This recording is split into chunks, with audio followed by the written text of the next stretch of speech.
Hello and welcome. In this unit, we'll walk through an IEP and discuss the various sections typically found in an IEP. As a sample, we'll be using a blank Los Angeles Unified School District IEP that you can download on your screen now. Our goals in this unit are to 1. Have you become familiar with the IEP as a living legal document, and 2. Understand why all IEP documents contain certain sections.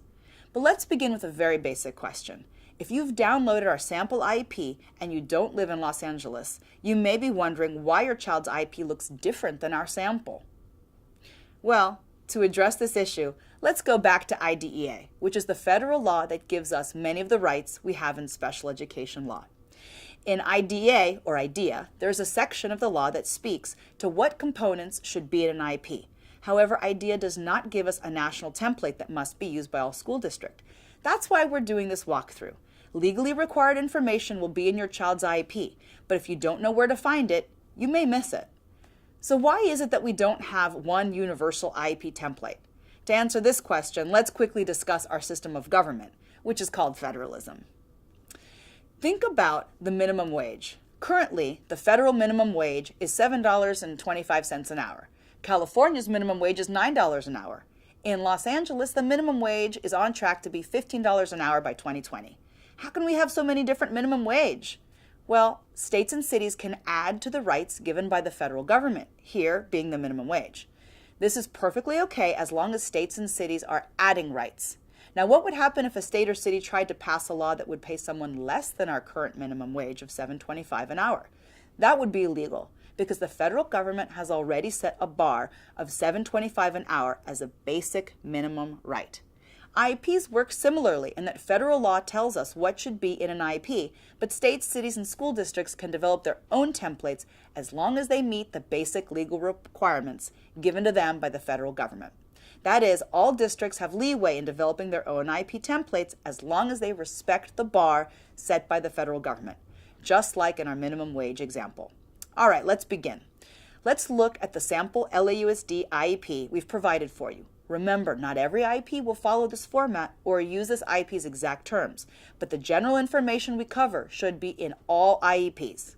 Also, note that we're not recommending the LAUSD template as a model, nor do we consider computer-generated forms the best way to write IEPs. However, we find it helpful for this example to walk through and share this particular sample, especially for those of you watching this video who have never even seen an IEP before.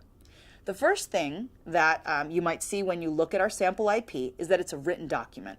Why? Well, because the law says so. Nowadays, I doubt you'll find any schools attempting to have an oral IEP, but it's important to know that the law says an IEP has to be written. As a parent, it's important for you to remember and make sure that everything related to your child's special education program is written down. If anything, so that you can have evidence later on if you have a disagreement with the school or district. Let's go section by section now and see what we find. In section A through C, we have some basic information about the student. In any IEP document, make sure you verify these basic details such as age, grade, etc. You'd be surprised how many times we see an IEP talking about Johnny when the student's name is actually Ricky. This can be a big sign that the IEP is rushing through and that the team is not actually focusing on your child. Some of the basic information we see in these three sections includes the date of when the IEP is taking place and the type of meeting, with options ranging from the initial IEP to a triennial IEP. In section B, we see additional student info, including alternative mode of communication and whether they are limited English proficient. Again, make sure the sections that capture general info are accurate. For example, if a child's second language is English, this should be clearly indicated through and through in case his or her needs are language related and not special education related. Let's continue with our walkthrough by looking at section D. In section D, we have goals. This is a vital part of the IEP, and discussing goals is specifically mentioned in IDEA. An IEP should have, and I'm quoting the law here, a statement of measurable annual goals, including academic and functional goals. In this sample IEP, goals are actually discussed twice. Here the emphasis is on reviewing current yearly goals, and later we'll see a section for prospective goals. One note about goals. Notice that the law that I just quoted says nothing about the quality of the goals. Nowhere in the law does it say that the goals have to be great goals. As a parent, it's your job to make sure goals developed at IEP meetings are high quality. You'll see how to do that in a later unit. In Section E, we have current levels of performance, which is another section mandated by law. Discussing current levels of performance is vital. If the IEP team is designing a child's educational program, they can't design it without knowing what impact a child's disability has on their academic and functional abilities. As you can see in the sample IEP, current levels of performance should be identified through the assessments, teacher observations, and other things. When discussing present levels of performance, it's important to get a full picture of the student's abilities, which includes discussing their strengths, weaknesses, and the impact of their disability on the student. Section F covers eligibility, which we'll cover in a later unit.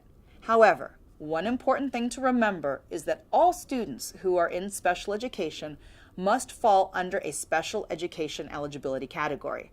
Eligibilities are legal definitions of disability found in either federal or state law.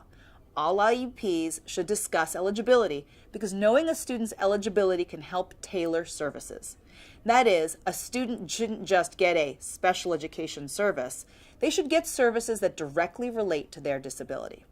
Section G also covers goals, which, as we just discussed, is a section of the IEP that is mandated by law. We will cover goals more in depth in a later unit, but for now, let's discuss a couple of things that stand out in this IEP. One of the first things that we see when we look at this IEP is that it lists an open number of goal slots. That is, the sample isn't already populated with how many goals the student will need. That's because it's impossible to know how many goals a student will need. Each student is an individual, and each IEP will have an individual number of goals.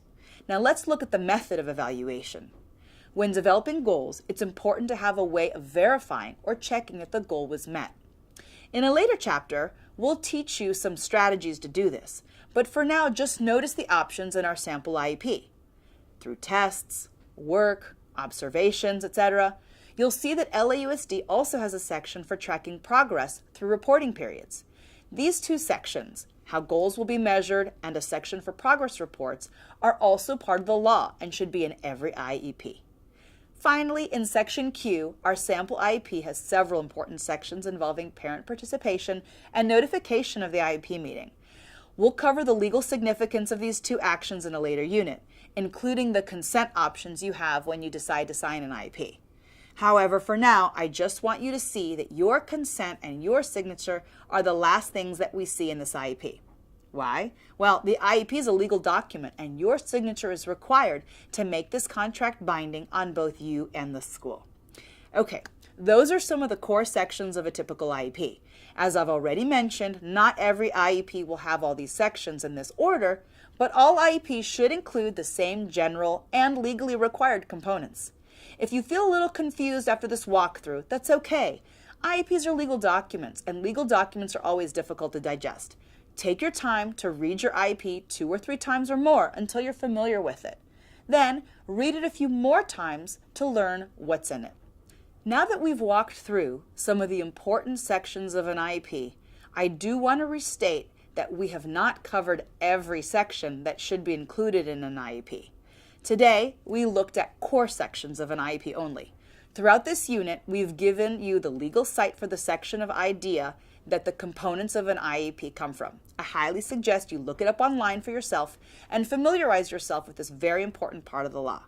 Remember, as a parent, it's your duty to understand what is happening in your child's education, and this includes understanding the IEP fully. One of the most common problems we see in this line of work is that parents agree to services or placements that they don't really understand. As an attorney, I can't tell you how important it is to understand every single part of the IEP. It's a contract, and you will be bound by what is found within that contract. So, happy reading. And with that, we'll end this unit. In a later unit, we'll cover in depth some of the topics we spoke about, such as eligibility and goals. We'll also cover a few other components of IEPs, such as transition plans and things we didn't cover today. In the meantime, here are a few resources for you. You can access our toolkit online and read Chapter 9 on the IEP for more information. If you're in the Los Angeles area, you can also call us for an intake if you're having trouble with your child's educational program. Well, Thanks for joining us, and goodbye for now.